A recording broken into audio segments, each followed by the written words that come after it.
Good afternoon my dear students. तो last class में हम लोग एटॉमिक स्ट्रक्चर का रेडियस निकालने के लिए, एनर्जी निकालने के लिए, वेलोसिटी, एंगुलर वेलोसिटी, ये सारे चीजों को निकालने के लिए सीखे थे लास्ट क्लास में। ठीक है, तो यहाँ पर हम देखते हैं सबसे पहले कि रेडियस का क्या फॉर्मूला आया था। तो 0.53 n स्क्वायर बाई जेड, और ये एंगस्ट्रॉम में होता था। ये आपको ये भी ध्यान पे रखना है कि ये किस पे होता था, एंगस्ट्रॉम में होता था। ठीक है, रेडियस का। इसी तरीके से वेलोसिटी का एक फॉर्मूला आया था, वेलोसिटी इक्वल टू 2.18 इंटू 10 का पावर 6 जेड बाई एन। ठीक है, ये वेलोसिटी का फॉर्मूला आया था मीटर्स पर सेकंड में, मीटर्स पर सेकंड में आया था। ठीक है माय डियर स्टूडेंट्स, इसी तरीके से फिर एनर्जी निकालने का एक फॉर्मूला आया था दो शेल्स के बीच का। पहले बात करेंगे, अगर मान लो कि किसी पार्टिकुलर शेल का निकालना है, तो पार्टिकुलर शेल का निकालने के लिए -13.6 Z square by n square, और ये इलेक्ट्रॉन वोल्ट पे था। अगर आप जूल्स में निकालना चाहेंगे तो या तो इलेक्ट्रॉन वोल्ट को कन्वर्ट कर लो, या तो आप इलेक्ट्रॉन वोल्ट को जूल्स में कन्वर्ट कर लो, या फिर ऐसे करो कि इसको डायरेक्टली 13.6 की जगह पे ही यूज करो। 2.18 इंटू 10 का power -18 Z square by n square होगा मेरे को। ठीक है, -13.6 Z square by n square होगा।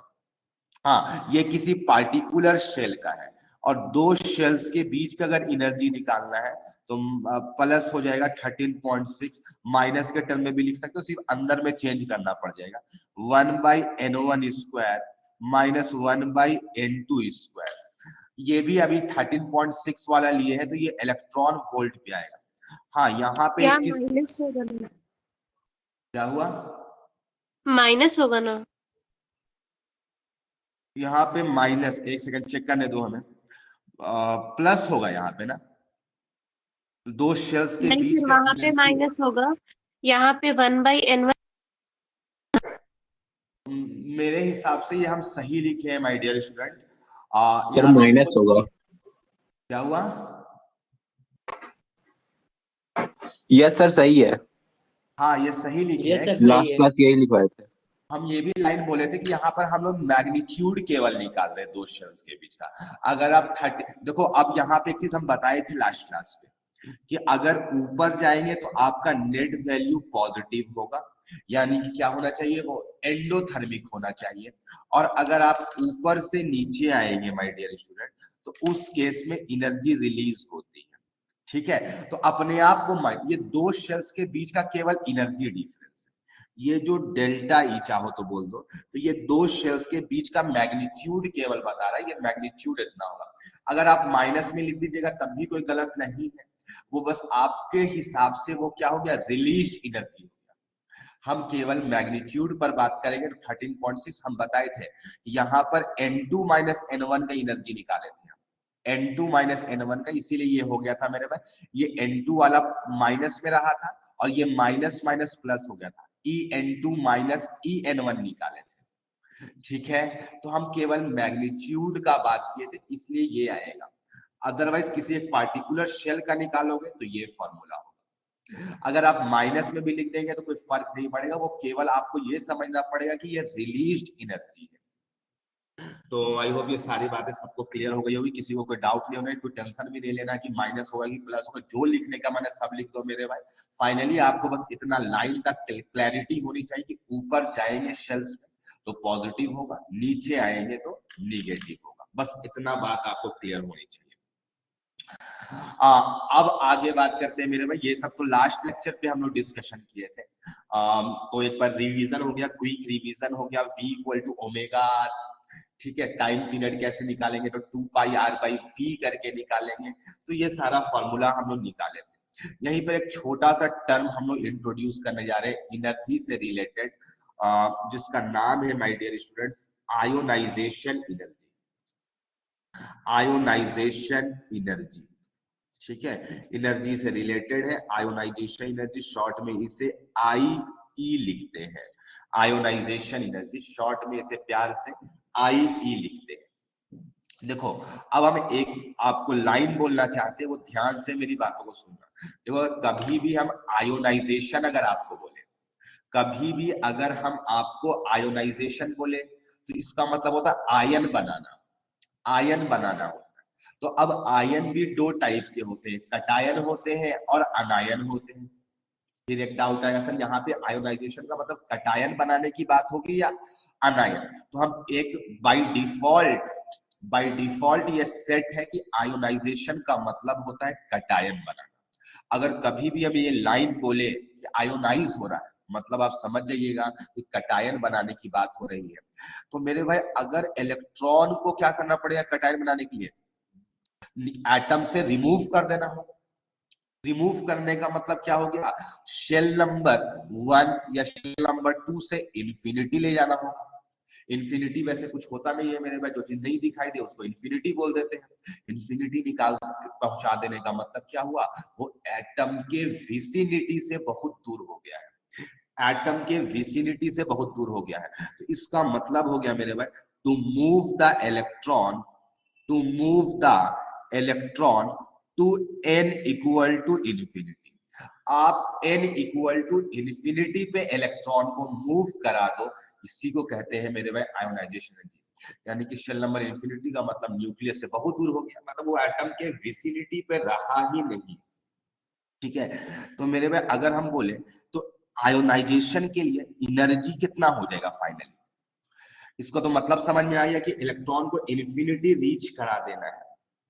ठीक है, तो माय डियर स्टूडेंट N2 जो होगा ये इन्फिनिटी हो जाएगा। N1 कोई भी शेल हो सकता है ना, हो सकता है हम शेल नंबर 1 से भेज दे, ये हो सकता है शेल नंबर 2 से भेज दे। तो एनर्जी जो होगा उस केस में कितना लगेगा, रिक्वायर्ड होगा। आयोनाइजेशन एनर्जी हमेशा रिक्वायर्ड एनर्जी होता है, ये एनर्जी रिक्वायर्ड, ये हमेशा एनर्जी रिक्वायर्ड होगा। कहा, to move the electron to n equal to infinity. तो ये एनर्जी कितना होगा माय डियर स्टूडेंट, तो 13.6 z स्क्वायर, अलग अलग एटम के लिए अलग अलग z होगा। और यहाँ पे 1 बाई n1 को हम n लिख दे रहे हैं क्योंकि अब n2 तो 0 हो गया, तो ये 1 बाई इंफिनिटी का स्क्वायर। तो यहाँ पर जब सॉल्व करोगे आप तो आपको दिखाई देगा जो एनर्जी आएगा ये 13.6 z square by n square आ जाएगा। 13.6 z square by n square, ये आयोनाइजेशन एनर्जी है। ये जो एनर्जी है मेरे भाई, चाहो तो इसको IE लिख दो, चाहे तो IE लिख दो, आयोनाइज कराना है। अच्छा एक सेकंड, तुम लोगों को शायद दिखाई नहीं दे रहा है मेरे भाई, एक सेकंड, हल्का सा 1 सेकंड के लिए वेट करना बस।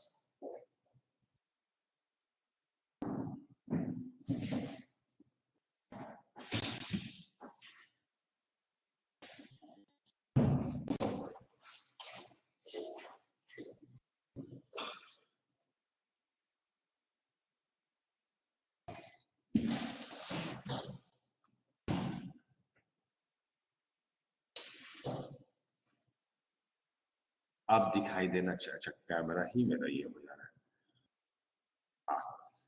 ठीक है। तो आयोनाइजेशन एनर्जी कितना हो जाएगा माय डियर स्टूडेंट्स, 13 पॉइंट टेढ़ा दिख रहा है, कैमरा टेढ़ा हो गया है क्या, अच्छा अब ठीक है।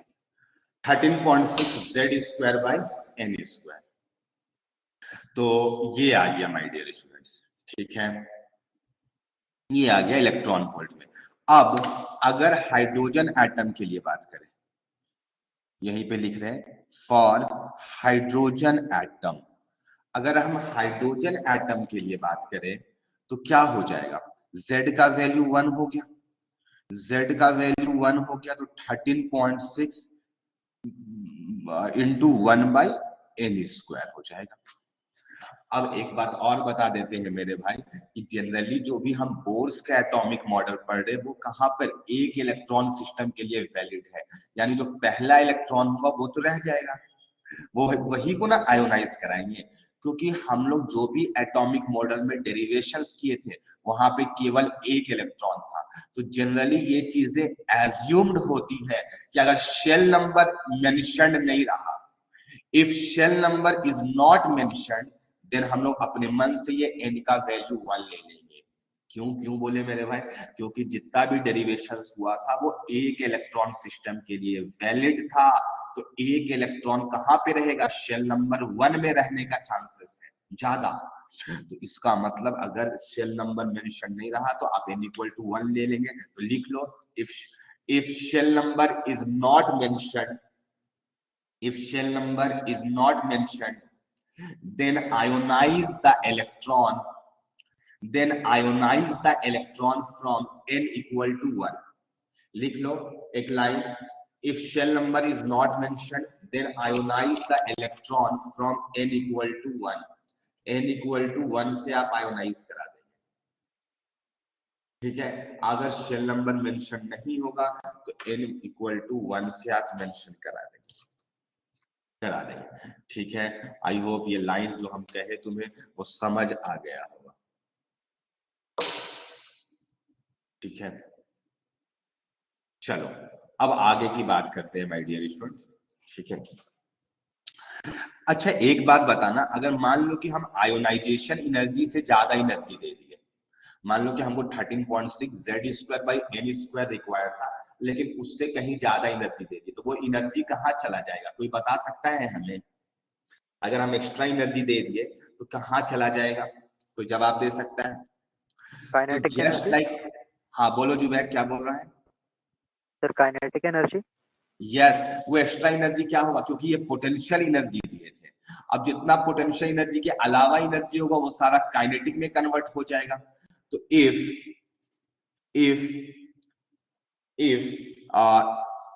extra energy is given, if extra energy is given to the electron, then its ionization energy, the extra energy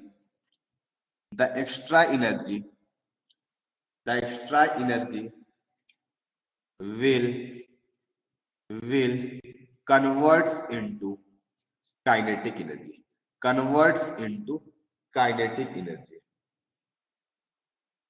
ठीक है। The extra energy will converts into kinetic energy, ठीक है। तो काइनेटिक एनर्जी कितना हो जाएगा उस केस पे? जो एनर्जी हम देंगे या एब्जॉर्ब होगा, एनर्जी गिवन या एब्जॉर्ब माइनस आयोनाइजेशन एनर्जी होगा। तो यहाँ से एक्स्ट्रा एनर्जी हमेशा, और ये काइनेटिक एनर्जी मैक्सिमम बोल सकते हैं, क्योंकि जरूरी नहीं है कि काइनेटिक एनर्जी में ही कन्वर्ट होगा, ये किसी और फॉर्म ऑफ एनर्जी में भी जा सकता है। ये मैक्सिमम ये हो सकता है काइनेटिक एनर्जी इतना हो जाएगा। तो एक सर, ये क्वेश्चन देना काइनेटिक चाहता हूं, एनर्जी ऑफ इलेक्ट्रॉन है। हाँ ये काइनेटिक एनर्जी इलेक्ट्रॉन्स का ही होगा, ठीक है। क्वेश्चन लिखो एक, हम लिख देते हैं क्वेश्चन। द एनर्जी, फास्ट लिखिएगा, अभी 10-15 मिनट हम लोग का लेक्चर थोड़ा स्लो हो गया सेटअप की वजह से।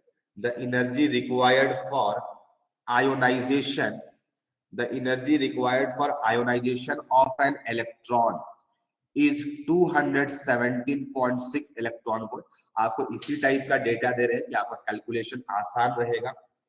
Find the number of neutrons, find the number of neutrons present in the ion. हाँ ये आयन नोन नहीं है, कौन सा आयन होगा, लेकिन इतना पता है कि 1 इलेक्ट्रॉन सिस्टम ही होगा, ठीक है। 1 इलेक्ट्रॉन सिस्टम होगा। तो आपको आयन के बारे में पता करना है, उस आयन में कितने न्यूट्रॉन्स होंगे, जल्दी से बताओ, बहुत ही आसान क्वेश्चन।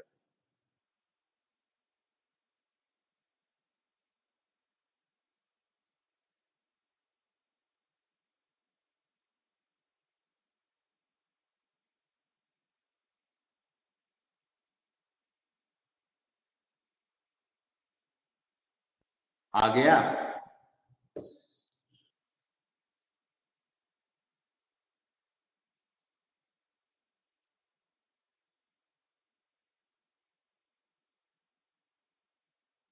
किसी का जवाब आया?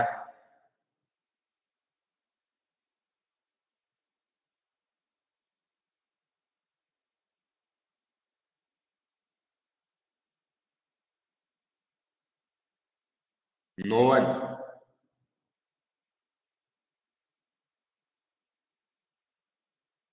सर 4 होगा।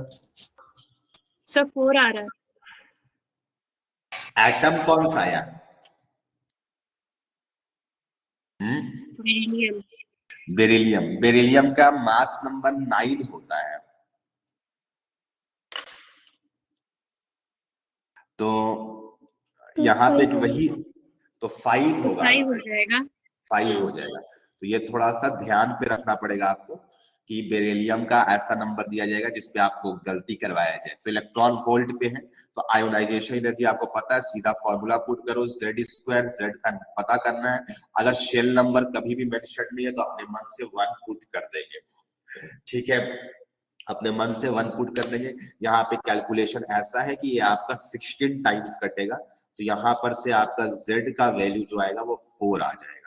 Z का वैल्यू 4 आने का मतलब ये हो गया कि ये बेरिलियम है, और बेरिलियम क्या हो जाएगा, 4 होता है, और मास नंबर 9। दरअसल ये बेरिलियम 3+ की बात की जा रही, क्योंकि ये आयन है, तो आयन में न्यूट्रॉन्स का नंबर कभी भी चेंज नहीं होगा। तो नंबर ऑफ न्यूट्रॉन्स जो होगा, इसका आंसर हो जाएगा आपका 5।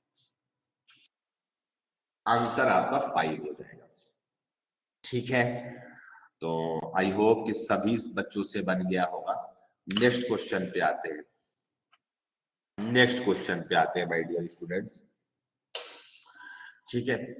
लिखो, if an electron is given energy equal to 1.5 या 3/2 टाइम्स भी लिख सकते हो, या 1.5 गुना भी लिख सकते हो, 1.5 times its ionization energy. If an electron is given energy equal to 1.5 times its ionization energy at n equal to 1, वैसे नहीं भी मेंशन रहता तब भी n1 मान लेते। Find the velocity of electron. Find the velocity of electron. ठीक है, हाँ यहाँ पे आपको एक find the velocity of electron, हाँ n इक्वल टू 1 है ना, z भी 1 ले लो। Find the velocity of electron for hydrogen atom. Hydrogen atom कर लो, बताओ जल्दी से। क्वेश्चन आसान है, फॉर्मूला बेस्ड, क्योंकि चैप्टर इसीलिए बोला जाता है बहुत आसान है क्योंकि इसमें फॉर्मूला बेस्ड क्वेश्चन होते हैं, कोई कॉन्सेप्ट का ज्यादा गेम नहीं होगा।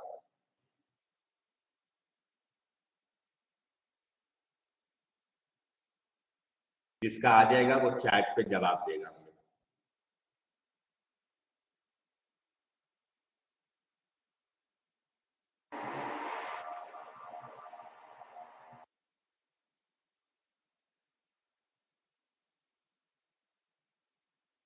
बन गया?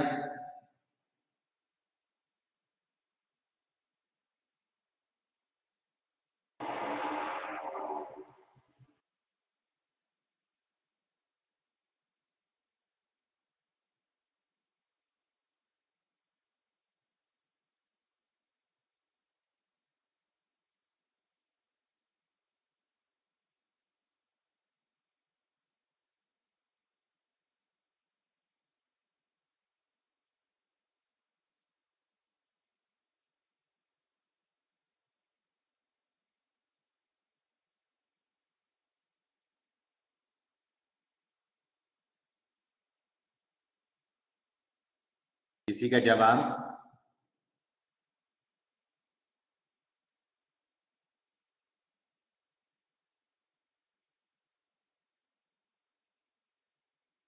चलो सॉल्यूशन पार्ट पे आते हैं my dear. 6 into 10 to the power 19। हाँ ऐसा ही कुछ आंसर आएगा माय 15 डियर। 15 सर 15 सॉरी 10 का पावर 15 में नहीं आएगा मेरे में, थोड़ा सा दूसरा आंसर आएगा। सर 10 की पावर 15 में ही आ रहा है। Yes sir. आप लोग जूल्स को में नहीं बनाए होंगे सवाल को, आप लोग गलती कर रहे हैं। यस आप सर लोग जूल में नहीं इलेक्ट्रॉन वोल्ट में ही क्वेश्चन को सॉल्व करते हैं। जल्दी से सही करो, करेक्शन करो उसको।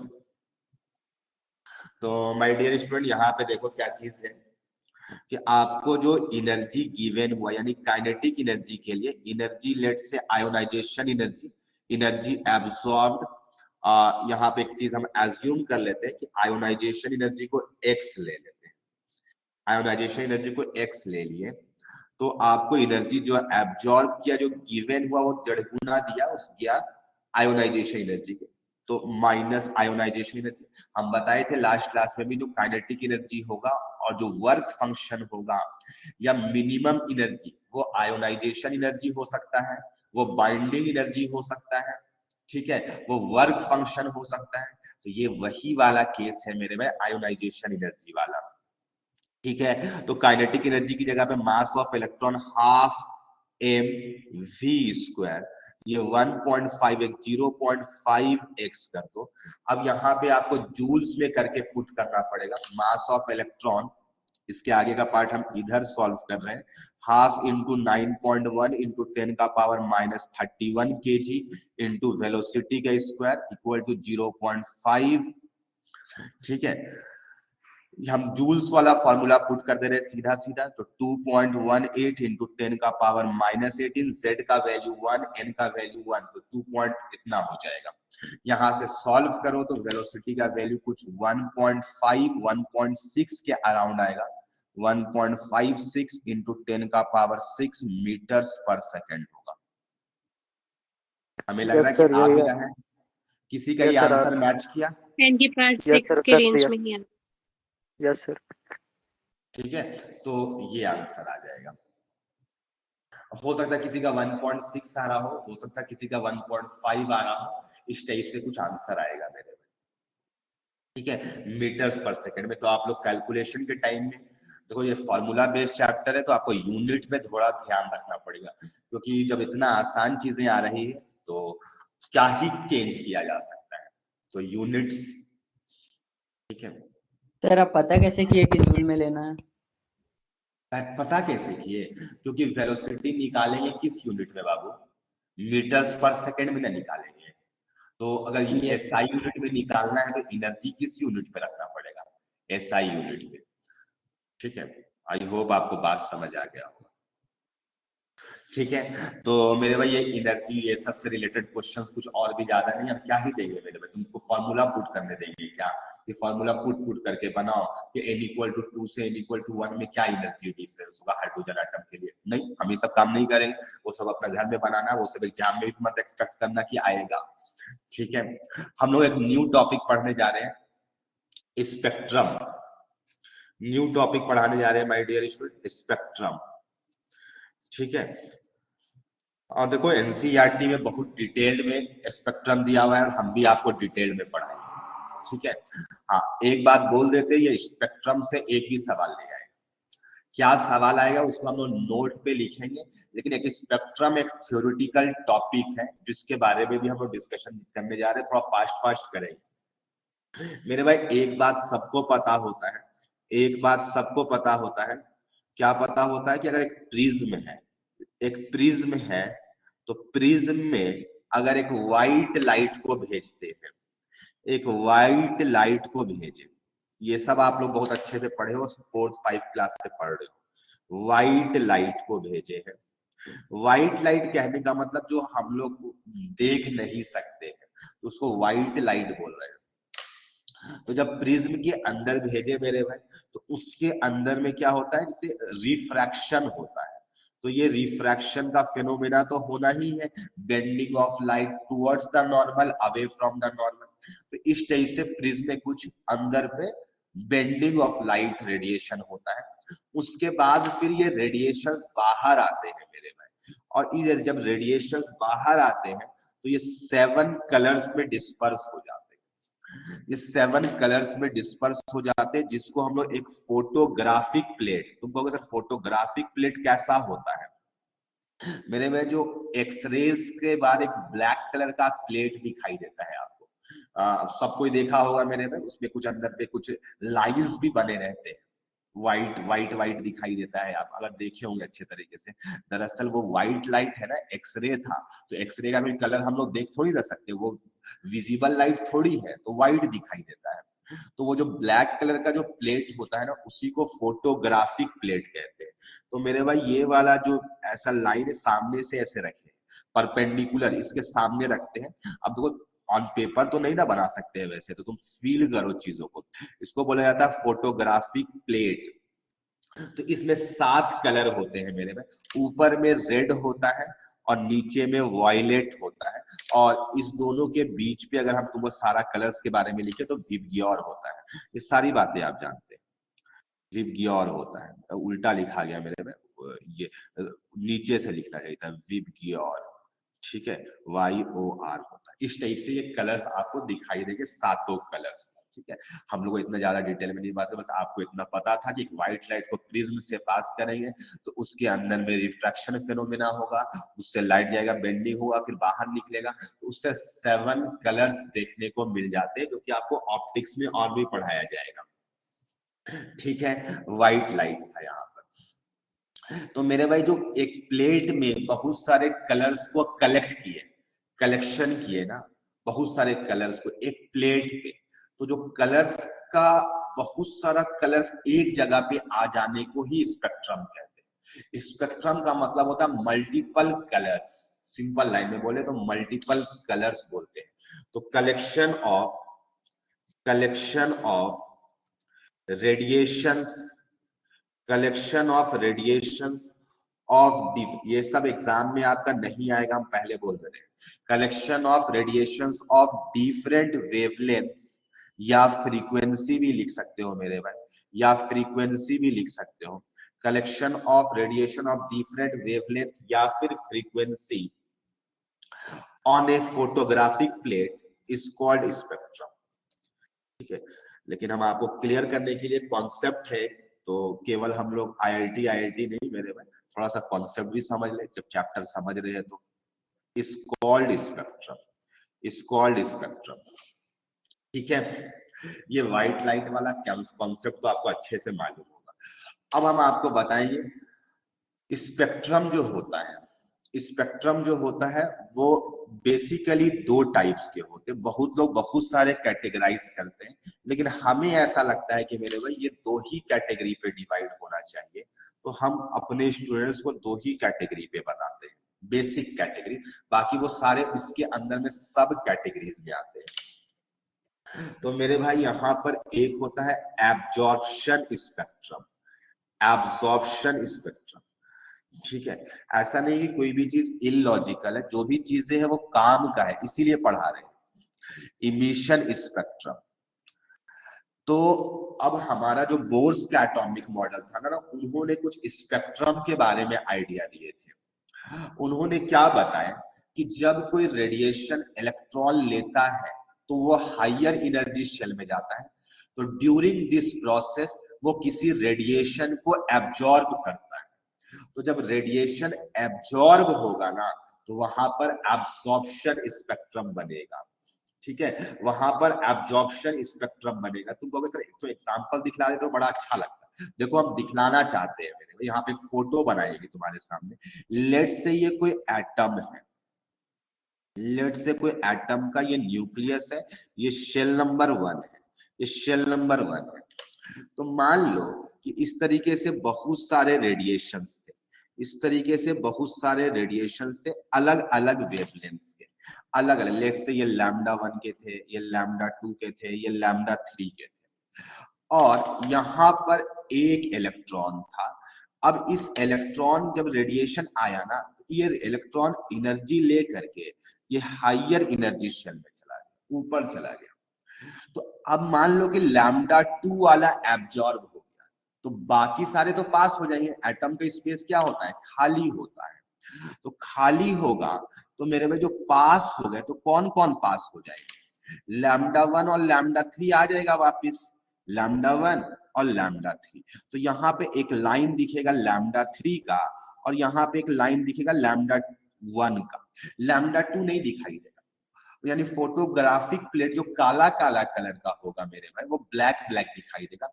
लैम्डा 1 का कलर दिखाई देगा, लैम्डा 2 का, और मेरे में और भी बहुत सारे अलग अलग वेवलेंथ या फ्रीक्वेंसी के जो रेडिएशंस होंगे वो सारे दिखाई देंगे। जो एब्जॉर्ब हो जाएगा वो नहीं दिखाई देगा, यानी वहां पर ब्लैक ब्लैक दिखाई देगा। ये जो फोटोग्राफिक प्लेट एक वेवलेंथ्स के अकॉर्डिंगली डिस्ट्रीब्यूटेड है, बोल सकते हैं। अलग अलग का मेरे में वेवलेंथ का अलग अलग लाइंस होगा ना प्रिज्म के अलोंग, बताए थे अभी हम आपको।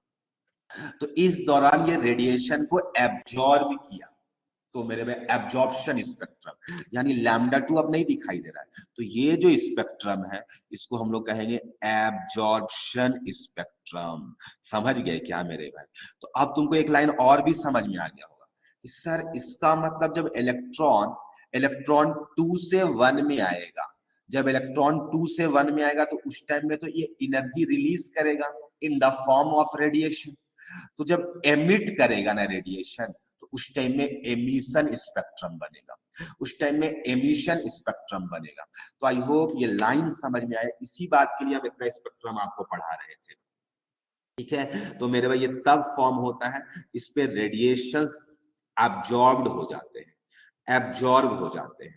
ठीक है, ये कब होता है मेरे भाई? तो ड्यूरिंग एक्साइटेशन। एक्साइटेशन का मतलब होता है लोअर एनर्जी से हायर एनर्जी में जाना, ड्यूरिंग एक्साइटेशन। ठीक है, ड्यूरिंग एक्साइटेशन होता है। और ये एमिशन स्पेक्ट्रम कम बनता है मेरे भाई, इस टाइम में रेडिएशंस एमिट होते हैं, वहां पर एब्जॉर्ब होते हैं, इसमें एमिट होते हैं। अब जब रेडिएशंस एमिट होंगे तो ये डी एक्साइटेशन के टाइम में होगा, ड्यूरिंग डी एक्साइटेशन, हायर से लोअर पे आना, डी एक्साइटेशन। ठीक है, डी एक्साइटेशन के टाइम में होगा, यानी हायर से लोअर पे आना। एक्साइटेशन का मतलब होता है लोअर से हायर, और डी एक्साइटेशन का मतलब होता है हायर से लोअर। अगर किसी को कोई कंफ्यूजन होगा तो वो पूछ लेगा, हम जल्दी जल्दी निकालेंगे यहाँ पर। ठीक है, एमिशन का डायग्राम मेरे पास। हाँ श्रुति बोलो। डी एक्साइटेशन कब होता है? एक्साइटेशन के जस्ट बाद? नहीं, ये तो डिपेंड करेगा ना अलग अलग कंडीशन में, कि डी एक्साइटेशन अपने आप हो जा सकता है, हो सकता है कि कभी करवाएंगे, कुछ भी हो सकता है ना। देखो हम बता देते कि रूम टेम्परेचर में भी जब है ना, तो हम लोग को बहुत सारे कलर्स दिखाई दे रहे हैं। अभी जो कलर्स जो लिख रहे हैं ना, ये सबसे भी जो चीजें इंक निकल रही है, वो इंक भी क्या है? एटम्स मॉलिक्यूल्स ही है। अब एटम्स मॉलिक्यूल्स है तो रूम टेम्परेचर में क्या होता है? एनर्जी होते हैं। तो एनर्जी होते हैं ना, तो जिससे इलेक्ट्रॉन्स एक्साइट करता है, डी एक्साइट, ये कंटिन्यूअस प्रोसेस चलता रहता है, अपने आप होता रहता है, मतलब ये स्पॉन्टेनियस प्रोसेस है। तो इसीलिए अभी ये रेड दिखाई दे रहा है, ये ब्लू दिखाई दे रहा है, ये ब्लैक दिखाई दे रहा है। तो ये सब कलर्स हमें जो दिखाई देते हैं, दरअसल यहाँ पर भी इलेक्ट्रॉन्स एक्साइटेशन डी एक्साइटेशन है। हाँ, केवल electrons excitation D excitation criteria नहीं है, इसके अलावा और भी कुछ क्राइटेरिया होते हैं, जिसको हम लोग कोऑर्डिनेशन कंपाउंड्स में जानेंगे, कौन कौन से क्राइटेरिया की वजह से कलर्स आते हैं। ठीक है, लेकिन ये भी एक क्राइटेरिया है कि इलेक्ट्रॉन्स का एक्साइटेशन डी एक्साइटेशन से कलर आएगा। ठीक है, तो आई होप ये लाइंस तुम्हें समझ में आ गया होगा। हम एमिशन वाला पार्ट नहीं दिखलाए क्योंकि मेरे पास में नीचे में स्पेस कम था। अगर आपको लगता है बनाने का तो आप इसी तरीके से रेडिएशन निकल रहा है ना, वहां पे केवल निकलेगा, क्योंकि उसको देने की जरूरत थोड़ी है, अपने आप आ जाएगा। तो उस टाइम में जो स्पेक्ट्रम होगा उसको हम लोग एमिशन स्पेक्ट्रम कहेंगे।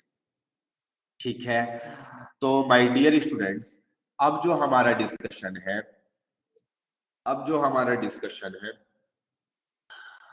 वो एक और बात बता दे थोड़ा सा। आप लोगों को बुक्स में कभी कभी लाइंस यूज होगा, मोनोक्रोमेटिक लाइट। मोनोक्रोमेटिक मतलब कि मेरे में अलग अलग वेवलेंथ, अलग अलग फ्रीक्वेंसी वाला। ठीक है, देखो ये सब जो है ना, इन लोग का वेवलेंथ अलग है। ये तीन हम रेडिएशंस दिखलाए, तीनों का वेवलेंथ अलग अलग है। डिफरेंट वेवलेंथ बोलो या फ्रीक्वेंसी बोलो, डिफरेंट वेवलेंथ या फ्रीक्वेंसी बोलो, तो ऐसे रेडिएशंस को बोलते हैं पॉलीक्रोमेटिक। अलग अलग वेवलेंथ वाले हैं, तो ऐसे रेडिएशंस को पॉलीक्रोमेटिक बोलते हैं, अलग अलग वाले, मल्टीपल वाले हो गए। अगर सारे रेडिएशंस एक टाइप का वेवलेंथ वाला होगा, अगर सारा रेडिएशन एक टाइप वाला होगा, तो इसको बोला जाता है मोनोक्रोमेटिक, सेम वेवलेंथ। मोनो का मतलब एक, लैम्डा और न्यू, तो इसको हम लोग मोनोक्रोमेटिक बोलते हैं। ठीक है, अगर दो टाइप वाला होगा, क्रोमैटिक, स्पेलिंग देख लेना अपना। ठीक है, मोनोक्रोमेटिक और पॉलीक्रोमेटिक। ठीक है, तो दो टाइप का होता है, डाइक्रोमेटिक इस टाइप पे यूज कर सकते हैं, तो पॉलीक्रोमेटिक और मोनोक्रोमेटिक का लाइंस आपको समझ में आ गया होगा मेरे भाई। तो ड्यूरिंग जब एब्जॉर्प्शन होता है तो आप कैसा भी भेज सकते हो। अगर मोनोक्रोमेटिक वाला भेजोगे तो लाइंस तो टोटल एब्जॉर्प्शन स्पेक्ट्रम में एक ही बनेगा, क्योंकि कोई एक ही एब्जॉर्ब हुआ होगा, तो बाकी सबका वेवलेंथ तो सेम होगा। तो जनरली जो रेडिएशंस आते हैं ना मेरे भाई वो पॉलीक्रोमेटिक होते हैं, ताकि वो एब्जॉर्प्शन स्पेक्ट्रम में लाइंस बने। हाँ, अब आता है कि सर एमिशन स्पेक्ट्रम में बहुत सारे लाइंस भी दिखाई देंगे। हाँ मेरे में बहुत सारे लाइंस भी दिखाई देंगे, क्योंकि एमिशन हो सकता है कि ऐसा थोड़ी कि किसी एटम में एक ही इलेक्ट्रॉन होता है। बोर्स का तो एटॉमिक मॉडल में यही बड़ा एरर था कि एक ही इलेक्ट्रॉन था, लेकिन ऐसा क्या फिक्स्ड है कि एक ही इलेक्ट्रॉन होगा? नहीं, बहुत सारे इलेक्ट्रॉन्स होंगे। तो कोई इलेक्ट्रॉन 5 नंबर शेल में चला गया होगा, कोई 7 में चला गया होगा, तो कोई आने का भी वेज अलग अलग होगा। कोई 5 से 4 में आएगा, फिर 4 से 3 में आएगा, कोई 5 से डायरेक्टली 3 में आ जाएगा। तो उस टाइम में एनर्जी अलग अलग होगा, तो उसका फ्रीक्वेंसी या वेवलेंथ भी अलग अलग होगा। इसीलिए ये सब जब रेडिएशन जब एमिट होते हैं कलर्स अलग अलग देखने को मिल जाते हैं। तो उसी बेसिस पर कंटिन्यूअस स्पेक्ट्रम और डिसकंटिन्यूअस स्पेक्ट्रम, इसी के अंदर में लाइन स्पेक्ट्रम आते हैं मेरे भाई, ये सब चीजें आती हैं। हम थोड़ा थोड़ा बात कर लेते हैं आपके सामने में। तो ये सब कॉन्सेप्चुअल बात है जो कि समझना चाहिए स्टूडेंट्स को। तो मेरे में एक टर्म होता है कंटिन्यूअस स्पेक्ट्रम। कंटिन्यूअस का मतलब लाइन समझ में आ गया होगा, कंटिन्यूअसली कंटिन्यू, कहीं भी गैपिंग नहीं होगा, कहीं पर भी ब्लैक ब्लैक नहीं दिखाई देगा, ठीक है, उसको कंटिन्यूअस स्पेक्ट्रम बोल सकते हैं। तुम कहो सर ऐसा तो फिजिबल प्रोसेस नहीं है कि कंटिन्यूअस बन जाए। यस, बिल्कुल फिजिबल नहीं है कंटिन्यूअस बने, क्योंकि मेरे भाई कहीं ना कहीं तो ब्रेक होगा ना जाकर के। तो मेरे भाई ब्रेक तो होना ही है, तो जितना दूर तक के लिए कंटिन्यूअस हो उस पार्ट को काट के हटा देंगे। अब बोलेंगे ये कंटिन्यूअस स्पेक्ट्रम है। आ गया बात समझ में? तो कंटिन्यूअस वैसा चीज तो है नहीं, लेकिन अगर बोले तो मेरे भाई ये spectrum formed by radiation by all radiations, लिखो ऑल रेडिएशंस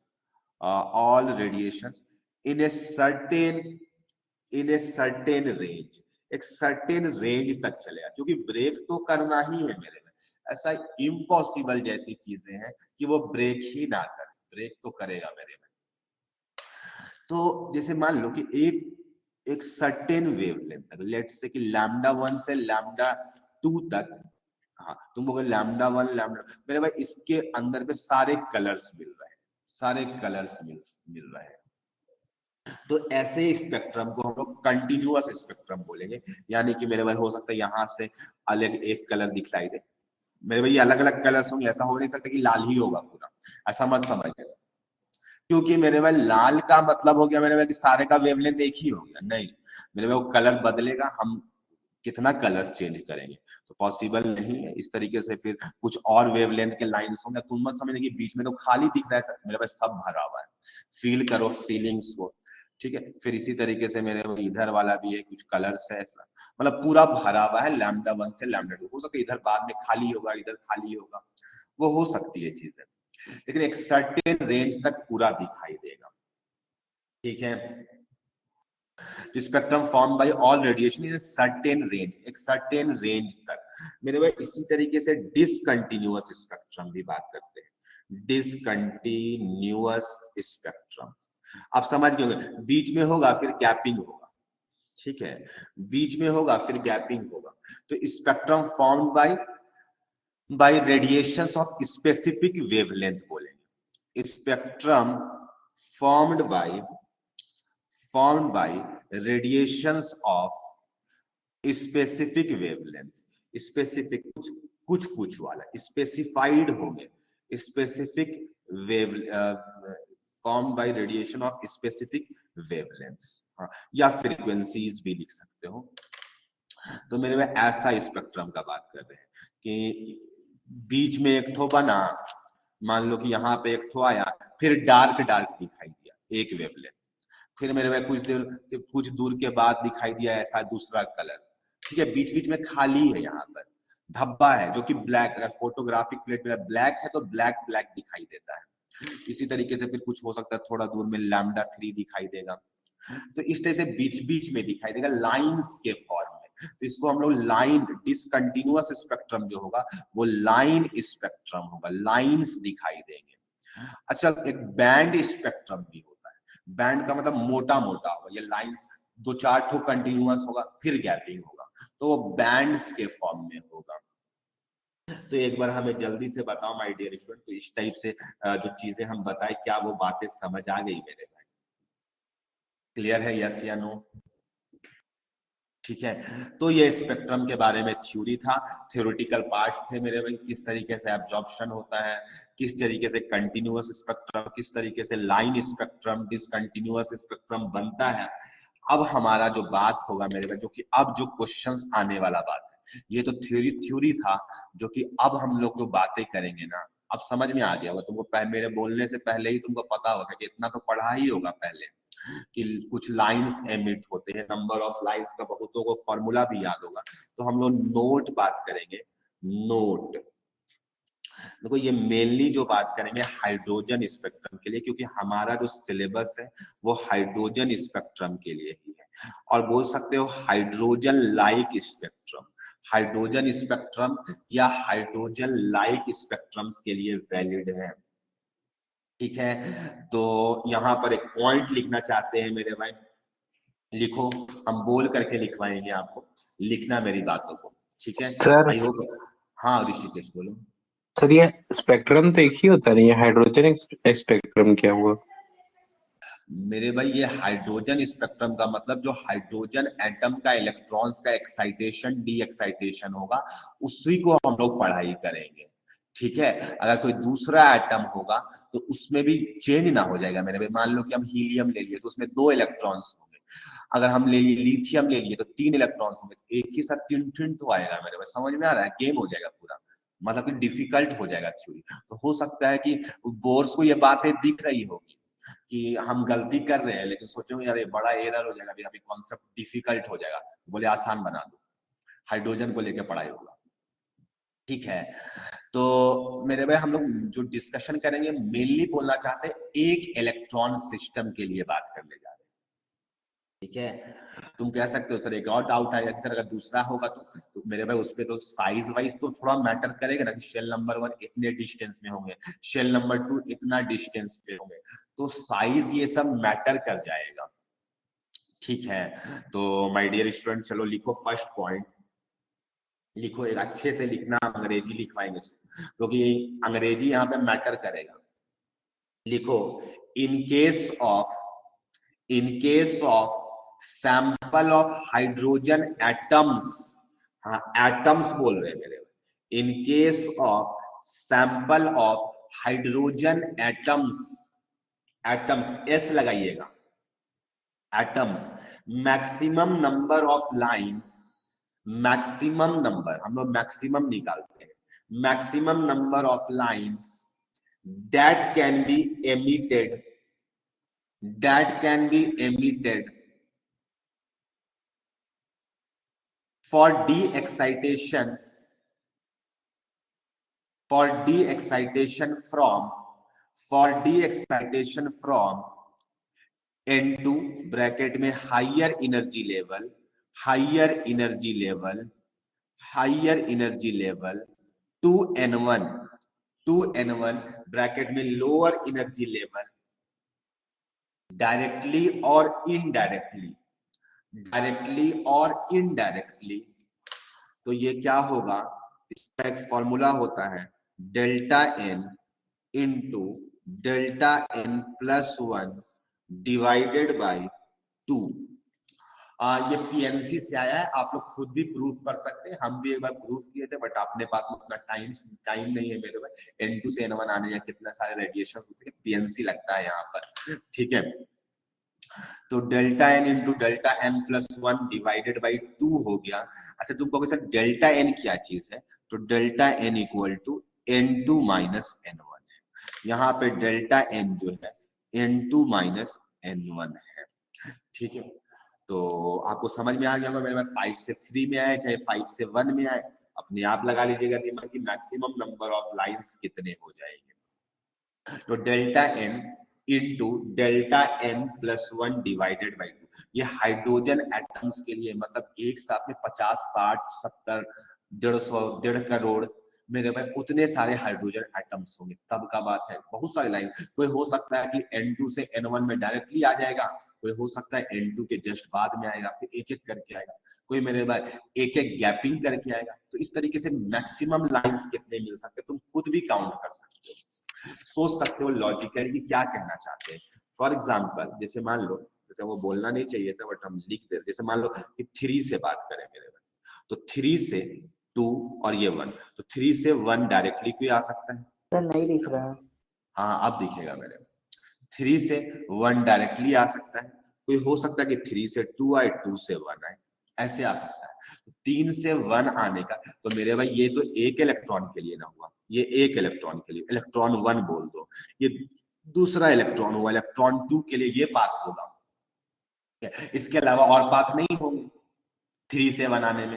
कोई बोलेगा तुम सर इलेक्ट्रॉन तो हो सकते हैं ना, इलेक्ट्रॉन नंबर 3 होगा, तो मेरे भाई इलेक्ट्रॉन नंबर 3 या तो इस पाथ को फॉलो करेगा या तो इस पाथ को फॉलो करेगा, कोई एक ही पाथ को फॉलो कर सकते, इसके अलावा दूसरा कोई पॉसिबल पाथ ही नहीं है। बात समझ में आया? तो हो सकता है कि बहुत सारे इलेक्ट्रॉन्स हो, तो कुछ लोग ऐसे भी होंगे कि सेम पाथ को फॉलो कर रहे होंगे। इसीलिए हम लोग लिखे कि मैक्सिमम कितने टाइप्स के लाइन हो सकते हैं, दरअसल वो maximum different types of lines है। आई होप जो बातें कहे वो समझ आ गया होगा मेरे भाई। अब सेकंड नंबर पॉइंट लिखो, नोट का पॉइंट नंबर 2 लिखो। अगर केवल एक एटम होगा तो मेरे भाई या तो एक ही, तो उसका मतलब एक ही इलेक्ट्रॉन होगा, या तो वो इस पाथ को फॉलो करेगा या तो इस पाथ को करेगा। तो मेरे भाई अगर हम पूछेंगे कि maximum number of line for a single hydrogen atom कितना होगा, तो तुम कहोगे सर एक एक करके आएगा तो सबसे ज्यादा पॉसिबल है, एक एक करके आएगा तो सबसे ज्यादा पॉसिबल होगा उस केस में। यस, तो N2 माइनस N1 हो जाएगा। देखो 3 माइनस 1 2, 2 होंगे मैक्सिमम इस केस में, नहीं तो ये भी एक था मेरे भाई, इस बात को फॉलो कर तो एक होगा। हम मैक्सिमम पूछे तो मैक्सिमम कब होगा, हर में ट्रेवल करेगा। तो लिखो for a single hydrogen atom, for a single hydrogen atom, for a single hydrogen atom, maximum number of lines equal to N2 minus N1 होगा, N2 minus N1 होगा। अगर हम पूछे कि मिनिमम कितना होगा मेरे पास सिंगल हाइड्रोजन एटम के लिए, तो क्या बताओगे? अगर हम पूछे मिनिमम 1 यस 1 होगा, तो एग्जाम में हो सकता है कि आपसे मिनिमम पूछे। इसलिए जब इस टाइप के क्वेश्चन आएंगे तो लाइन को अच्छे से रीड करिएगा, whether it is written atom और एटम्स, ये बड़ा मायने रखेगा माय डियर स्टूडेंट्स। ठीक है, तो यहाँ पर अलर्ट रहिएगा। तो 2 लाइंस लिखवाए आपको हम। तीसरा नंबर पॉइंट बात करना चाहते हैं माय डियर स्टूडेंट, कुछ स्पेक्ट्रल सीरीज होते हैं जो साइंटिस्टों ने देखी, कुछ स्पेक्ट्रल सीरीज होते हैं जो कि साइंटिस्टों ने देखी। तो हम लोग स्पेक्ट्रल लाइंस के बारे में पढ़ेंगे, वैसे आप लोग जानते भी होंगे मेरे भाई। लाइक हम कुछ सीरीज का नाम लिखेंगे, स्पेक्ट्रल लाइंस में कुछ सीरीज की बातें करने जा रहे हैं। इधर हम लिखेंगे सीरीज मेरे भाई, ये किस शेल में आकर के गिरेगा, किस साइंटिस्ट ने देखा था, उनके नाम पे कुछ सीरीज है। ठीक है, और मेरे भाई वो स्पेक्ट्रल लाइन कौन से रीजन में लाई करेगा, इंफ्रारेड पे लाई करेगा या फिर यूवी पे लाई करेगा कि विजिबल पे लाई करेगा, उस पर हम लोग बात करेंगे यहाँ पर। ठीक है, तो माय डियर स्टूडेंट एक स्पेक्ट्रल सीरीज होता है लाइमन सीरीज, आप नाम सुने होंगे लाइमन सीरीज। लाइमन एक साइंटिस्ट थे मेरे भाई।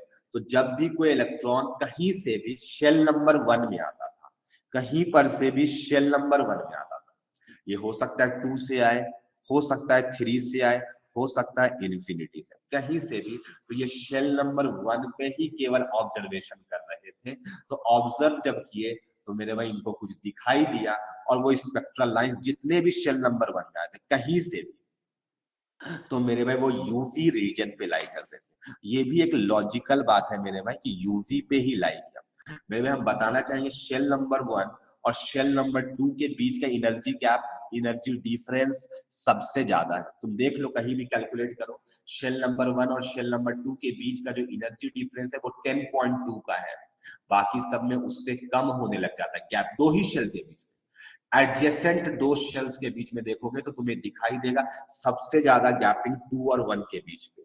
इसीलिए मेरे भाई ये हाई एनर्जी रेडिएशंस गिरते हैं, यूवी गिरते हैं। यहीं पर अगर my dear student Balmer series के बारे में बात करेंगे तो ये बाल्मर जो साइंटिस्ट है, ये शेल नंबर 2 में जो रेडिएशंस आ रहे थे वो ऑब्जर्व कर रहे थे। तो 2 में कहां से आ सकता है, 3 से आ सकता है, 4 से आ सकता है, इन्फिनिटी से आ सकता है माय डियर स्टूडेंट्स। तो इसका एनर्जी उतना नहीं होगा क्योंकि 2 और 1 के बीच में बहुत ज्यादा गैपिंग था, ज्यादा एनर्जी था, इसलिए यूवी में होता था।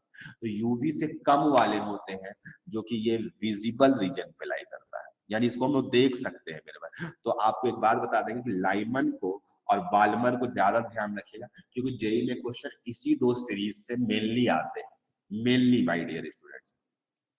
तीसरा नंबर हम आपको बात बोलना चाहेंगे, लाइमन बाल्मर के बाद पाश्चन आते हैं मेरे भाई। इसी तरीके से ये भी एक सीरीज को ऑब्जर्व किए थे, 3 में जो गिर रहे थे, 4, 5 इन्फिनिटी से कहीं पे भी आएगा मेरे भाई। इसी तरीके से पाश्चन के बाद ब्रैकेट आए थे, ब्रैकेट 4th नंबर शेल पे ऑब्जर्व कर रहे थे, 5, 6 इन्फिनिटी कहीं से भी आ सकता है। Lyman Balmer Paschen Brackett Pfund मेरे भाई, पी फंड 5th नंबर पे ऑब्जर्व कर रहे थे, 6, 7 इन्फिनिटी। इसके बाद एक और साइंटिस्ट है मेरे भाई हम्फ्री, उनका भी आया है, वो 6th नंबर शेल पे ऑब्जर्व किए थे, वो अभी शायद जीवित है और मेरे भाई वो आपके सिलेबस पे नहीं है तो उसके बारे में तो हम लिखेंगे भी नहीं, कोई मतलब ही नहीं है। ये सारे के सारे तीनों के तीनों इंफ्रारेड पे लाई करते क्योंकि इसका एनर्जी और भी कम होगा, इंफ्रारेड पे होते हैं। और हम्फ्री वाला जो हुआ है ना मेरे भाई, वैसे सिलेबस में नहीं है लेकिन आपको नॉलेज पॉइंट ऑफ व्यू के लिए बता देना चाहते हैं, वो 6th नंबर शेल पे ऑब्जर्व कर रहे थे, वो इंफ्रारेड से भी कम एनर्जी वाले रेडिएशन है। ठीक है, जैसी बात है गैपिंग घटते चला जाता है, एनर्जी गैप जो होता है ना वो कम होता चला जाता है। ठीक है, तो स्पेक्ट्रल लाइंस आप लाइमन को और बाल्मर को ध्यान में रखेंगे, बाकी से कोई क्वेश्चन नहीं आएगा मेरे भाई, तो आप ज्यादा बुद्धि नहीं लगाएंगे। ठीक है, हम जो टिक लगा दिए बस उसी को ध्यान में, इसको बोले ध्यान में रखने के लिए मतलब रखना है, ये नहीं कि उड़ा दिए मेरे भाई। पीछे वाले कहते वही तो करना था हमें। हाँ मेरे भाई चलो आगे बात करते हैं। एक और इसमें कुछ लाइंस वर्ड्स यूज होते हैं क्वेश्चन बनाने के टाइम में। वो ये चैप्टर बहुत आसान है मेरे भाई एटॉमिक स्ट्रक्चर, हम चाहे तो इसको एक दिन में पढ़ा के आपको ओरली खत्म कर सकते थे, अब हम मेरे ऊपर डिपेंड करता है। वैसे अगर आप कॉन्सेप्चुअली जाएंगे तो कम से कम भी 6 से 6 लेक्चर तो लगेगा ही मेरे भाई। तो आई होप हम लोग कुछ 4 लेक्चर्स हो गए शायद मेरे भाई, ऐसा कुछ हम बनाना चाहते हैं मेरे भाई। जैसे मान लो ये शेल नंबर इन्फिनिटी है, जल्दी जल्दी बनाना थोड़ा, ठीक है। इस तरीके से बहुत सारा शेल होगा, लेट से ये शेल नंबर मेरे भाई 5 है, 4 है, 3 है, 2 है। तुम लोग ये क्या बना रहे हो मेरे भाई, ये शेल्स है मेरे भाई। तो लेट से अगर कोई रेडिएशन 5 से 1 में आया मेरे भाई, हो सकता है कि 4 से 1 में आए, हो सकता है 3 से 1 में आए, हो सकता है 2 से 1, ये ऐसा हो सकता है। ये लाइमन सीरीज है तो तुमको ये तो हमको पहले ही से समझ में आता है, ये आप क्या न्यूज सिखाना चाहते हैं मेरे भाई। ये देखो फर्स्ट लाइन बोला जाता है, ये पहला लाइन होगा मेरे भाई 2 से 1 वाला, इसको बोलेंगे सेकेंड लाइन बोलेंगे। पहला जो पॉसिबल है ये 2 से 1 बोला जाता है, क्या कि लास्ट लाइन का कोई मतलब ही नहीं है मेरे भाई। लास्ट कहाँ होगा, इन्फिनिटी वाला होगा, तो कोई मतलब ही नहीं, इन्फिनिटी कुछ थोड़ी होता है। तो इसीलिए first, second, third word use किया जाता है, इसको बोला जाता है फर्स्ट लाइन। क्या बोला जाता है, फर्स्ट। यही सब बुक्स में और क्वेश्चन बनाने टाइम में यूज होंगे वर्ड्स, तो इस कंफ्यूजिंग करेगा आपको मेरे भाई। इसी का एक वर्ड और भी है अल्फा लाइन। तो अगर कभी भी बोला जाएगा कि लाइमन सीरीज के अल्फा लाइन के बारे में बात हो रहा है या फर्स्ट लाइन, इसका मतलब आप समझ जाएंगे कि 1 तो फिक्स हो गया, उसके जस्ट एडजेसेंट वाला ले लीजिएगा। अगर आपको बोला जाएगा सेकेंड लाइन मेरे भाई, ये कहलाएगा सेकेंड लाइन। ये क्या कहलाएगा? सेकेंड लाइन कहलाएगा। तो सेकेंड लाइन कहलाएगा मेरे भाई, इसको बीटा लाइन भी कहा जाता है। इसी तरीके से third line, gamma line, delta line चलता रहता है मेरे भाई। सिमिलरली बाल्मर सीरीज के लिए भी होगा मेरे भाई। लेट से बाल्मर सीरीज के लिए मेरे भाई एक बना लेते हैं, एक दो लाइन 4 से 2 और 2, इस तरीके से और भी बन सकता है। ये बाल्मर का हो गया मेरे भाई, ये बाल्मर का हो गया। तो इसको बाल्मर का फर्स्ट लाइन बोलेंगे, फर्स्ट लाइन ऑफ बाल्मर, इसको बोलेंगे सेकेंड लाइन या बीटा लाइन ऑफ बाल्मर। ठीक है, तो ये सब वर्ड्स आपको यूज करता हुआ दिखाई देगा। अल्फा, बीटा, गामा, डेल्टा, इस टाइप से वर्ड यूज करेगा मेरे भाई। तो हम आपको बता देते हैं कुछ कुछ वर्ड्स। जैसे अगर हम बोले मेरे भाई, तुमको एक वर्ड बोले third line of Balmer series, तो कोई बताएगा हमें थर्ड लाइन बाल्मर सीरीज का कौन वाला होगा? ये सब वर्ड्स 5 से 2 ऐसे काउंट करना कि 2 तो फिक्स हो गया, ये तो फिक्स है कि बाल्मर का मतलब 2 पे आना है। तो मेरे में कहां से आ जाएगा? 3 से आएगा तो फर्स्ट होगा, 4 से आएगा तो सेकंड होगा, तो 5 से आएगा तो थर्ड होगा, 5 से 2 हो जाएगा। समझ में आया? तो ऐसा ऐसा वर्ड्स यूज होगा मेरे में।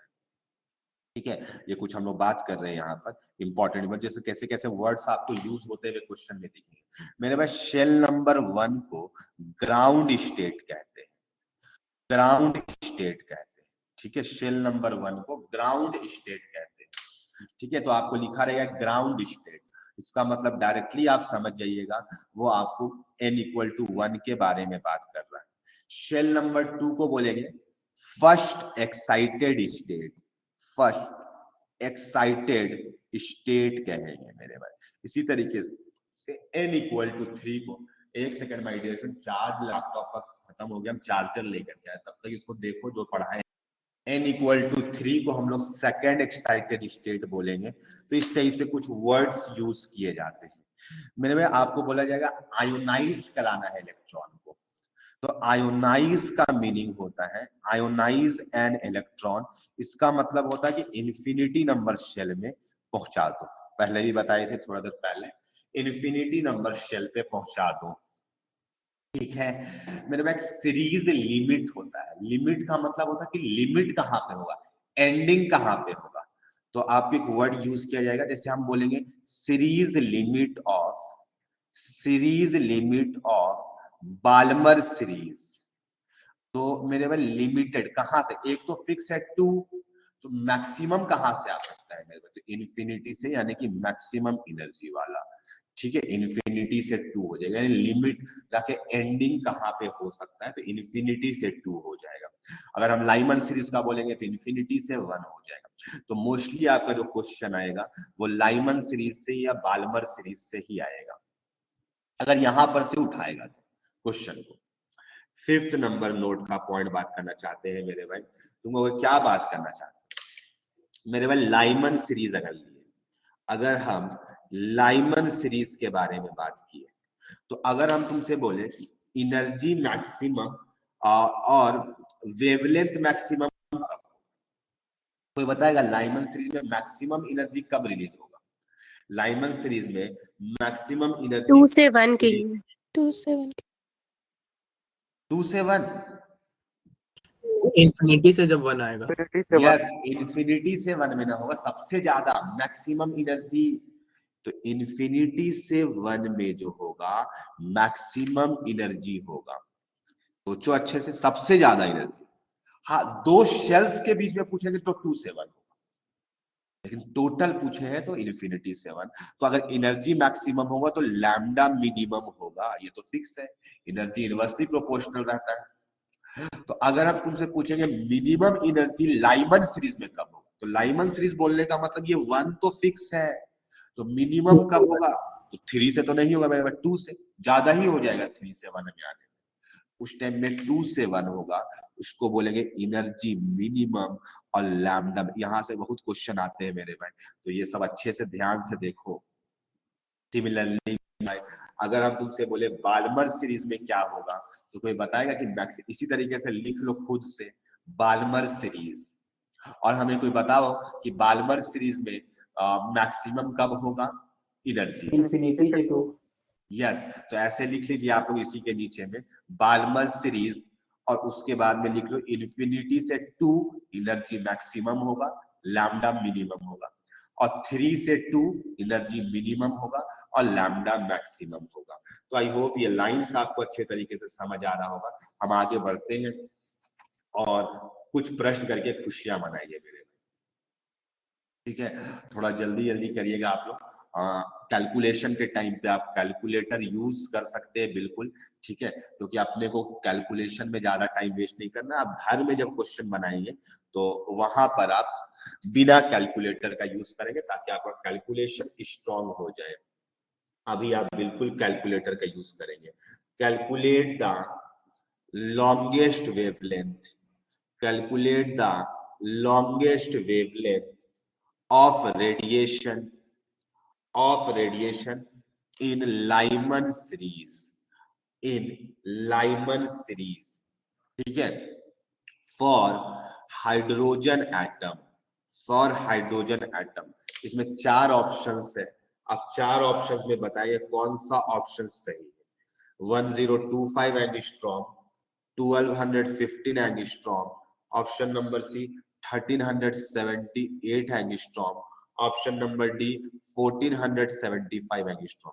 तो आप जल्दी से बताएं माय डियर स्टूडेंट, जल्दी से, ठीक है। जो ऑप्शन है आप कैलकुलेटर बिल्कुल यूज कर सकते हैं अच्छे तरीके से।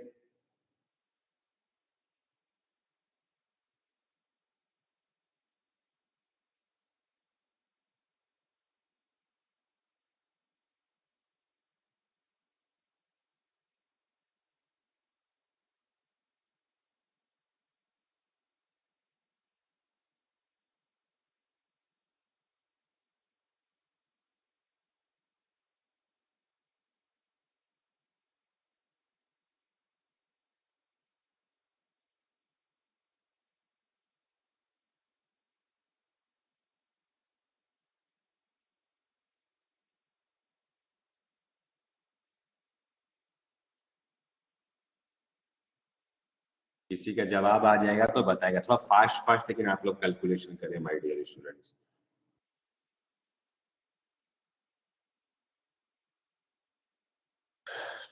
जल्दी जल्दी करो।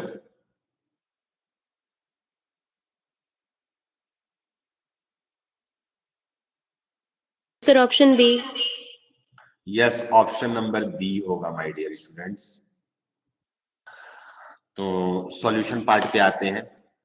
तो वेवलेंथ निकालने के लिए फॉर्मूला बताए थे 1/लैम्डा equal to Rydberg constant z square 1/n1 square minus 1/n2 square. Last class में इसे भी डिराइव किए थे हम लोग।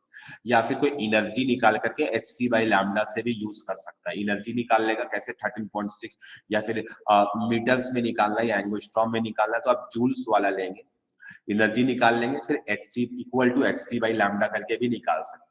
ऐसा नहीं है कि एग्जाम में फॉर्मूला लैम्डा वाला नहीं याद आया तो एनर्जी से नहीं बनाएंगे, बनाएंगे मेरे भाई। तो पुट कर लो वैल्यूज। रीडबर्ग कांस्टेंट का वैल्यू 1.1 इंटू 10 का पावर 7 मीटर इनवर्स, z का वैल्यू 1 है। और क्या बोला गया आपको, लॉन्गेस्ट वेवलेंथ निकालना है। तो लॉन्गेस्ट वेवलेंथ का मतलब हो गया आपको energy minimum. Energy minimum Lyman series में कहां से, 1 से 1/2 का स्क्वायर होगा 4 हो जाएगा। तो यहाँ से लैम्डा का वैल्यू 3/4, तो lambda equal to 4/3 into 1.1 into 10 का पावर -7 हो जाएगा। यहाँ पे आप सॉल्व करोगे तो अराउंड 1215 के अराउंड कुछ आंसर आएगा। यहाँ पर आप कैलकुलेशन कर लेना। 10 का पावर -10 मीटर इनवर्स में आ जाएगा तो उसको हम लोग मीटर्स में आ जाएगा तो उसको एंगस्ट्रॉम बोल देंगे। तो आंसर बी हो जाएगा, ठीक है। तो आई होप ये लाइंस तुम्हें समझ आ गया होगा। नेक्स्ट क्वेश्चन, ये कैलकुलेशन है मेरे। देखो चैप्टर में कोई कॉन्सेप्चुअल पार्ट होगा उसमें हम पूरा प्रॉपर्ली टाइम देंगे। अब फॉर्मूला बेस्ड क्वेश्चन पे हमें कोई फायदा नहीं है टाइम देने से, क्योंकि ये कैलकुलेशन अगर हम सिखाएंगे तो मेरे भाई फिर सिलेबस नहीं कंप्लीट हो पाएगा। Calculate the shortest wavelength, shortest wavelength, calculate the shortest wavelength in Lyman series, Lyman series for hydrogen atom, for hydrogen atom, ठीक है, ऑप्शन नंबर ए है 720 एंगस्ट्रॉम, लाइमन सीरीज में ही निकालना है। 840 angstrom, option number C 910 angstrom, option number D 1025 angstrom. तो जल्दी से बनाओ माय डियर स्टूडेंट्स। ऑप्शन सी।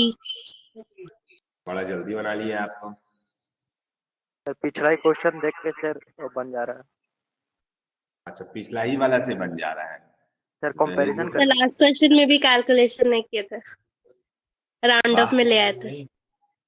चलिए ठीक है, तो इसी तरीके से आप लोग सॉल्व करें माय डियर स्टूडेंट, आपको अच्छा लगेगा सॉल्व करके, खुशियां भी मिलेगी। ठीक है, तो टेंशन बिल्कुल नहीं लेने का है अपने को, रिलैक्स रहिए और क्वेश्चंस को ज्यादा से ज्यादा आपको सॉल्व करिए। ठीक है, तो इसका मेरे भाई इसका भी हम अप्रोच बता देते हैं, वही फॉर्मूला वही है मेरे भाई, ऐसा कुछ नहीं है कि कोई नया फॉर्मूला आ जाएगा। रिडबर्ग कांस्टेंट 1.1 × 10 का पावर 7, और आपको शॉर्टेस्ट पूछा गया तो एक बात तो क्लियर है कि 1 - 1/∞ जो कि 0 हो जाएगा। तो यहाँ से लैम्डा का वैल्यू 1/1.1 × 10 का पावर 7, तो इसको सॉल्व करना तुम्हारा अराउंड 909 के अराउंड इसका आंसर आता है, जैसा हमें याद है मेरे भाई 909 पॉइंट समथिंग आता है। तो आपका आंसर ऑप्शन के अकॉर्डिंगली सी में जाएगा वो। ठीक है, तो इस टाइप से क्वेश्चन आएगा तो आप लोग बना लीजिएगा मेरे में। तो बहुत आसान होते, एकदम चैप्टर पूरा पूरा फॉर्मूला बेस्ड है, मतलब इसमें बुद्धि लगाने का नाम ही नहीं। सर मतलब क्वेश्चन भी ऐसे ही फॉर्मूला बेस्ड ही आएगा? मैंने भाई इससे क्वेश्चन बहुत अब आजकल जेईई मेंस ये सबसे क्वेश्चन भी पूछना बंद कर दिया है मैंने। ठीक है, तो बहुत ज्यादा, हाँ कहाँ से आएगा तो यही इसी टाइप से क्वेश्चन आएगा। ठीक है, आता है जनरली एक क्वेश्चन आता है मेरा, ऐसा नहीं कि नहीं आता है। कुछ कुछ पेपर्स होते हैं जिसमें आजकल देना बंद किया है, लेकिन ऑलमोस्ट मान के चलिए कि एक क्वेश्चन रहेगा, आपको मान के चलना पड़ेगा कि एक क्वेश्चन रहेगा यहाँ पर से। ठीक है, अभी और भी इस चैप्टर के अंदर में ऐसा नहीं कि मेरे पास सिर्फ यही टॉपिक है ही, अभी और भी टॉपिक्स आएंगे, आएगा तो यहीं पर से क्वेश्चन बहुत ज्यादा चांसेस होता है, एनर्जी, वेवलेंथ, यही सब से निकालने के लिए आएगा। ऐसा नहीं कि जेईई में सारे क्वेश्चन डिफिकल्ट ही आते हैं मेरे में, कुछ क्वेश्चंस आसान भी आते हैं। ठीक है, तो लैम्डा मैक्स लाइमन आपको निकालना है, divided by lambda minimum Lyman निकालना है। कांस्टेंट का वैल्यू कभी नहीं पुट करेंगे, जब भी रेशियो निकालना होता है उस टाइम में मेरे भाई कांस्टेंट कट जाता है, उस टाइम में कांस्टेंट जो होता है वो कट जाता है।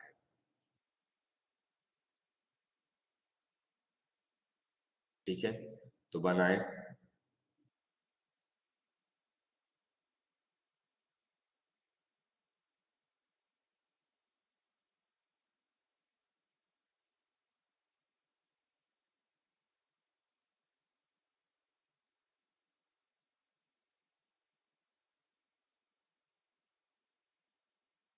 Three to 1, 3 to 4. 3:4, very good. Ratio जब भी निकालना हो तो आप डायरेक्टली कैलकुलेशन 3:4 या 4:3 आएगा? 4:3 आएगा सर, उल्टा होगा। हाँ, तो ये रीडबर्ग कांस्टेंट कट जाएगा। मैक्सिमम लैम्डा के लिए मेरे में 1 - 1/4 होगा और मिनिमम के लिए 1 होगा, तो ये 3:4 मेरे भाई गड़बड़ 1 होता है, सॉरी, तो मेरे भाई ये गड़बड़ मेरे से भी हो गया। लैम्डा का फॉर्मूला में 1 सारा चला जाएगा ना, तो यहाँ पे मेरे से भी अभी वही मिस्टेक हो जाएगा, क्योंकि 1/λ का फॉर्मूला हम लोग याद किए हैं। तो यहाँ पे एक कंफ्यूजन होता है, आप ध्यान रखिएगा, अलर्ट रहने की जरूरत है। अगर इस पर गलती हुआ तो नेक्स्ट टाइम इस गलती को आप रिपीट नहीं करेंगे।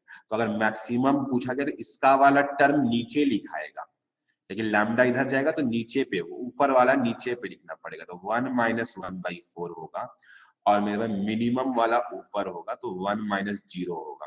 तो ये 3:4 नीचे में आएगा तो ये 4:3 बन जाएगा। तो ये छोटा सा एक एरर है, आप ऐसे सोचे हमेशा, इनवर्सली फॉर्मूला चलता है। तो मिनिमम 1/λ मिनिमम वाला ऊपर में आएगा और मैक्सिमम वाला नीचे पे आएगा, ऐसे सोचिएगा तो सवाल जल्दी सॉल्व होगा। ठीक है, second number part, energy maximum Lyman upon energy maximum Balmer निकालना है, लाइमन बाई बाल्मर, जल्दी जल्दी निकालना, ठीक है। और एक और पार्ट दे देते हैं मेरे भाई, थर्ड नंबर पार्ट, दोनों का एनर्जी यही का मिनिमम में निकालना है, दोनों का रेशियो। तो इस टाइप से बहुत सारा रेशियोज में क्वेश्चन पूछा जाएगा, ठीक है। लेकिन मेरे हिसाब से हमें ऐसा लगता है ये सब क्वेश्चन एकदम हलवा है मेरे भाई, इसमें आपको पढ़ाने में भी उतना मजा नहीं आता है, ठीक है।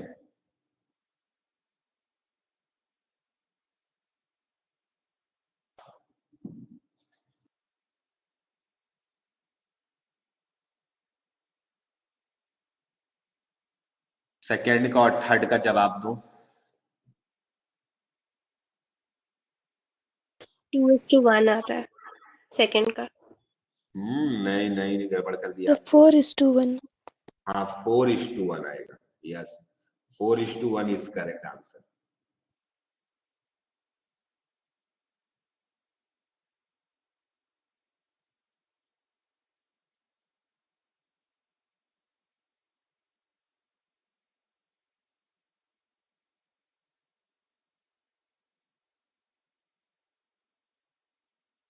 चलो देखो यहाँ पर एनर्जी का फॉर्मूला में कांस्टेंट वाला टर्म कटेगा, डायरेक्टली प्रोपोर्शनल होता है। तो मैक्सिमम के लिए 1 - 1 बाई इन्फिनिटी 0 हो जाएगा, upon maximum Balmer 1 - 1 by Balmer के लिए 2 से इन्फिनिटी होगा, तो 1/2 का स्क्वायर -0 हो जाएगा, सर तो 4:1 आ रहा है। 4:1 आ जाएगा। मिनिमम वाला का रेशियो माय डियर स्टूडेंट्स, ठीक है। सर 27:5। यस 27:5 होगा। तो मिनिमम वाले का माय डियर स्टूडेंट भी डायरेक्टली प्रोपोर्शनल है। मिनिमम के लिए 1 - 1/2 का स्क्वायर 4, इसका भी मिनिमम है, तो ये 1/4 - 1/3 का स्क्वायर 9 हो जाएगा। तो आप इसको सॉल्व 27:5। हाँ 27:5 हो जाएगा, ठीक है।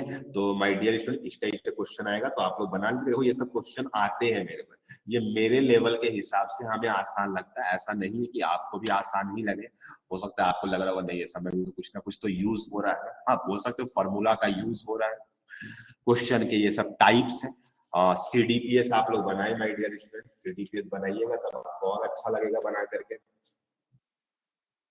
ठीक है। आगे बढ़ते हैं, एक क्वेश्चन लिखो, बोल करके लिखवा रहे हैं, बोल करके लिखवा रहे हैं, सुनना।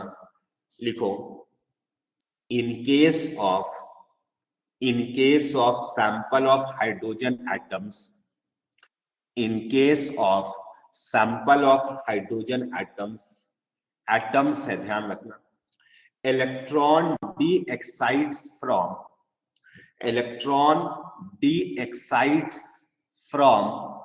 n equal to 5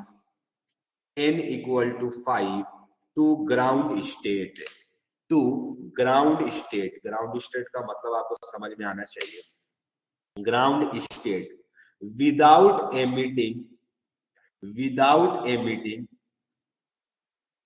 any line in Balmer series, without emitting any line in Balmer series, full stop.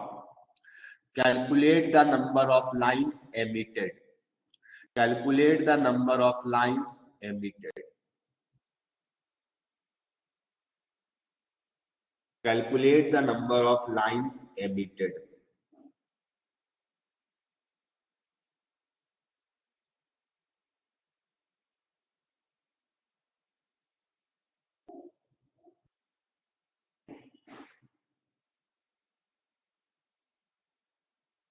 तो 7 है। नहीं, सर 10। 10 होता लेकिन बाल्मर सीरीज में एक भी लाइन एमिट नहीं हो रहा है, ठीक है। 10 होता लेकिन बाल्मर सीरीज में आपका लाइन एमिट नहीं होना चाहिए, ये कंडीशनल क्वेश्चन है। सर 9। नहीं, बाल्मर सीरीज में विदाउट एमिटिंग तो 6 any line in Balmer series. हाँ जुबैक क्या बोल रहा है? 6। हाँ 6 करेक्ट आंसर है। हम बताते जब 2 पे आएगा ही नहीं तो 2 से 1 वाले एक भी लाइन नहीं होंगे। Yes, sir. समझ आया? यही वाला चीज आपको करना था। देखो 5 से 1 में आने के लिए मेरे भाई मैक्सिमम कितने होंगे, तो मैक्सिमम होंगे, तुम लोग लगाओगे दिमाग में 5 - 1 4 हो गया, इंटू 5 हो जाएगा, बाई 2 करेंगे तो 20/2 10 आ जाएगा, ये मैक्सिमम होगा।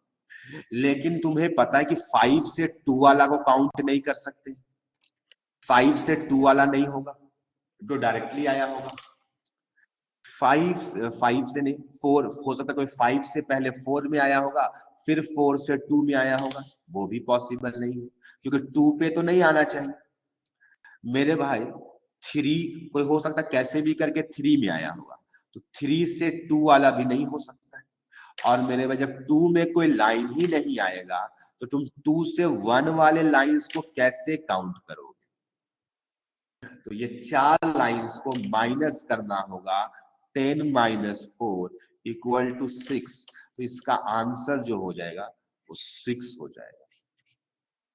किसी को कोई समझ, ऐसा स्टूडेंट जो किसी को नहीं समझ में आया हो तो बिल्कुल पूछे मेरे भाई। कोई ऐसा स्टूडेंट है, क्योंकि हम डायग्राम बना के भी समझा सकते हैं, कोई ऐसा जिसको नहीं लाइन समझ में आया हो, तो ऐसा उम्मीद रखते हैं कि सबको समझ आ गया है। ठीक है, कैसे क्वेश्चंस को सोचना है, इस टाइप से भी क्वेश्चन आ सकता है माय डियर स्टूडेंट्स। ठीक है, चलो एक क्वेश्चन लिखो, एक क्वेश्चन लिखो, फिर से बोल करके ही लिखवा रहे हैं, हम लिखेंगे नहीं, पीछे वाले कह रहे हैं अपना एनर्जी बचाते। क्वेश्चन लिखो, monochromatic radiation, monochromatic radiation of specific wavelength. जाहिर सी बात है, मोनोक्रोमैटिक रेडिएशन होगा तो उसका एक फिक्स्ड वेवलेंथ होगा जो कि स्पेसिफिक होगा, एक वैल्यू उसका स्पेसिफिक होगा। Specific wavelength is incident on hydrogen atom, hydrogen atoms लिखना है, is incident on hydrogen atoms. ठीक है, कोई रेडिएशन है जो कि हाइड्रोजन एटम्स में इंसिडेंट हो रहा है। ठीक है, हाँ, कॉमा दे करके लिखना, कॉमा दे करके लिखना, after incidence, after incidence electrons excited from n = 1, after incidence electrons excited from n = 1 and subsequently emitted radiations of radiation of 6 different types, 6 different types, full stop. Calculate the wavelength of incident radiation, calculate the wavelength of incident radiation.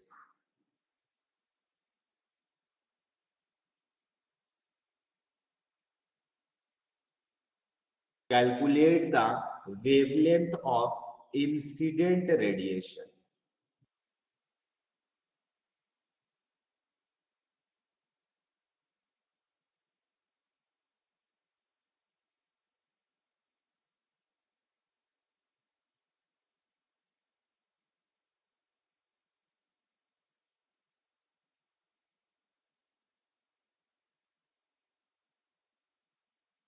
हो गया?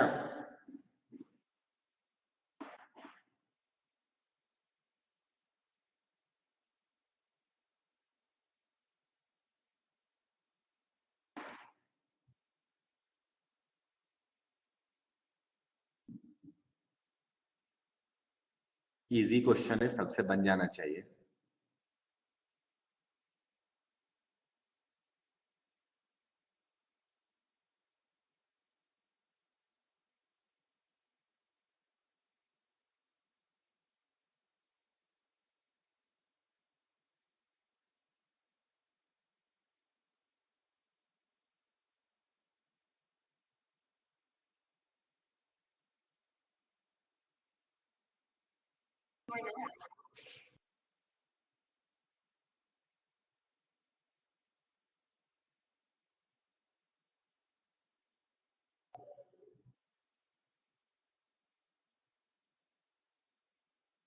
लिखो। Sir 91.8 into 10 to the power -7।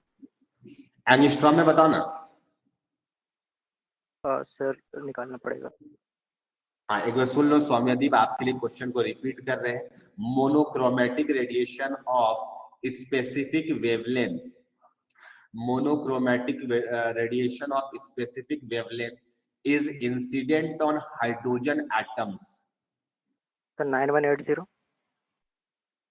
9180। Yes sir. ना ना ना ना ना, गड़बड़ है। हाँ, हम रिपीट करें क्वेश्चन को। Monochromatic radiation of specific wavelength is incident on hydrogen atoms, ठीक है,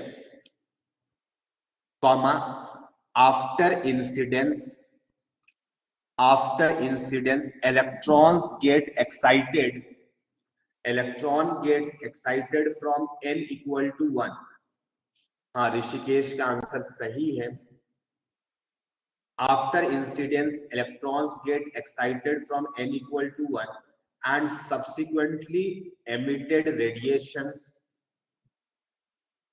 and subsequently emits radiation of 6 different types and subsequently emitted radiation of 6 different types. Calculate the wavelength of incident radiation. Calculate the wavelength of incident radiation. तो my dear student, question है कि मेरे में कोई भी atom होगा, मतलब hydrogen का बहुत बड़ा होगा जिसमें बहुत सारे हाइड्रोजन एटम्स पड़े हुए हैं। इसमें कोई रेडिएशन आया जिसका कुछ वेवलेंथ होगा, हमें इसी वेवलेंथ को निकालना है। जिससे क्या हुआ, इलेक्ट्रॉन्स एक्साइट हुआ और इलेक्ट्रॉन्स एक्साइट हुआ और 6 डिफरेंट वेवलेंथ्स वाले डिफरेंट लाइंस मिले हमें, 6 डिफरेंट लाइंस। ये तो फिक्स है ना मेरे भाई, N2 से N1 और N1 का वैल्यू 1 होगा।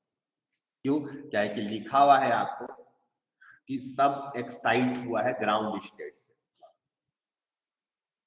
ठीक है। तो यहाँ पे 6 कब आएगा, तो इसके लिए 6 आने के लिए मेरे भाई N2 का वैल्यू कितना लेंगे, 4 - 1 3 3 4 12। हाँ, तो कितना आ जाएगा मेरे भाई, 4 आ जाएगा। N2 का वैल्यू 4 आ गया।